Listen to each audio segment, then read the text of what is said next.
আজকে জানাবো নবীকে কিভাবে সালাম দিলে আপনার শত শত বছরের গুনাহ ক্ষমা হয়ে যাবে এবং শত শত বছর আমল করার মতো সওয়াব হবে এবং আল্লাহ তাআলা নবীকে আপনি স্বপ্নযোগে দেখতে পারবেন এবং আল্লাহ তাআলা খুশি হয়ে আপনাকে জান্নাত দিয়ে দেবেন সেই নিয়ম বা সেই আমল সম্পর্কে। দর্শক, আপনি আপনার পক্ষ থেকে সর্বোচ্চ চেষ্টাটুকু করবেন ভক্তি শ্রদ্ধা নিয়ে নবীজিকে দিনে রাতে দুপুরে সকাল বিকাল প্রতিটা উল্লেখযোগ্য সময়ে সালাম দিতে।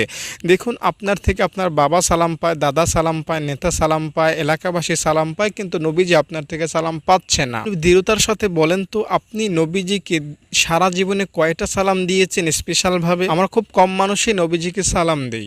তাই আমি আপনাকে শোনাচ্ছি, জায়নামাজে বসে উজু সহকারে নবীজিকে এই সালামটা দিবেন।